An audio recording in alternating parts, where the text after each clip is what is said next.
Hello, pals, and welcome. We're live from New York Comic Con 2022. I'm Tyler, one of your hosts, and I'm here with one of my favorite current comic book writers, Mark Russell. How you doing, Mark? Hi, doing good. Thanks, Tyler. So, Mark, you have written some of my favorite things in recent memory. Some of the things like Snagglepuss, DC's Hanna-Barbera line. Not All Robots more recently. And then one of my personal favorites, the one that I recommend everyone, Flintstones.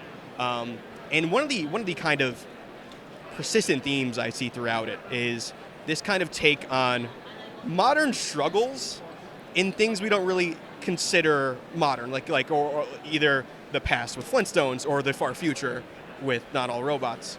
How do you tackle that, that theme of these are really human struggles in your work in things that aren't necessarily things we experience in real life?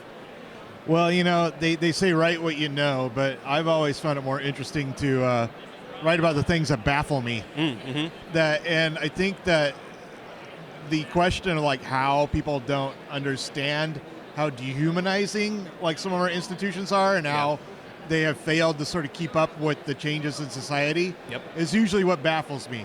And it's sort of an innately human thing because, ever since we started living together in big numbers, we had to create these institutions to sort of force us to treat each other like family, or to at least pretend to tolerate each other. And so that's why we got the courts, the police, the economies and things like that. But the institutions are always one step behind society. Society evolves, and the institutions may or may not catch up later. And I think that's really always been true since when we first started gathering together in ziggurats and in cities, states. That's always been kind of the case. So that tends to be kind of what I write about. What's taking you so long, civilization? Catch up with the rest of us. Yeah, and you somehow weave in a talking armadillo Flintstones appliance during it. Well, and I think that maybe the cardinal sin of civilization is economic roles. Yeah. Like division of labor, which is what the Flintstones is largely about. Fred understands his own suffering, but he doesn't understand that of the bowling ball and the dishwasher and the vacuum cleaner because he's reduced them to their roles in the Flintstone household. That's not a being, that's a vacuum cleaner. That's not like an armadillo, that's my bowling ball. But Fred is kind of the victim of the same process where, at the quarry, he's not a man, he's just a guy who works at the quarry. So this is what allows us to sort of devalue each other. The fact that we've reduced each other to being bowling balls and washing machines and quarry workers. He's the Mr. Slade to his own bowling ball. Yeah, right. Yeah. So that whole dehumanizing aspect of society that you see, how do you weave that into what you're writing with Superman Space Age with Mike Allred right now? Well, I think the interesting thing about Superman to me is always the thought experiment. Is how much different would the world be if we chose to be our best selves and we had the power to actually change things.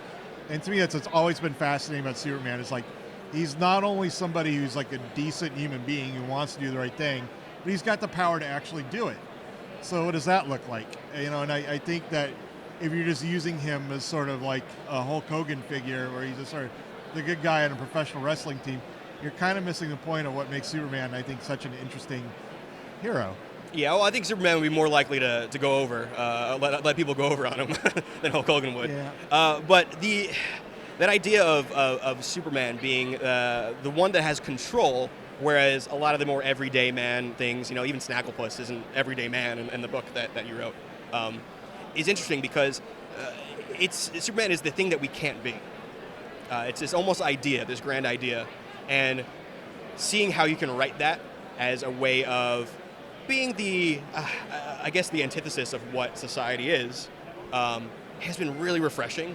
Thank you. And especially with Allred, one of my top guys. How is it working with Allred? Allred's fantastic. Yeah. And he's somebody that I've always wanted to work with. Yeah. And to me, what made him the absolute perfect artist for Superman Space Age is that I wanted to write a book about sort of the purity of optimism. Yep. And about what it is to actually be a good person in an age where everyone else in the world seems so corrupt. And I think Mike's artwork complements that perfectly, where his lines are so clean and bold. He is sort of the perfect artist, I think, to draw Superman and deal with these sort of larger themes. Yeah, and he's just like pure comics, you know? Like it's one of those things where it works with Superman so perfectly. So I will say, I appreciate it. I'm so excited to see exactly what happens with Superman Space Age. I know the second issue just came out. Yes. So if you guys are listening to this or watching this, definitely pick up Superman Space Age. Please check it out. It is worth every single penny. It's a great time. But yeah, I just want to thank you. Thank you for letting us do this. It's a great thing to do. Appreciate Thank it. you, everybody. All right, we'll see you somewhere else in the con. Somewhere else, probably with another banner behind us. But thank you, guys.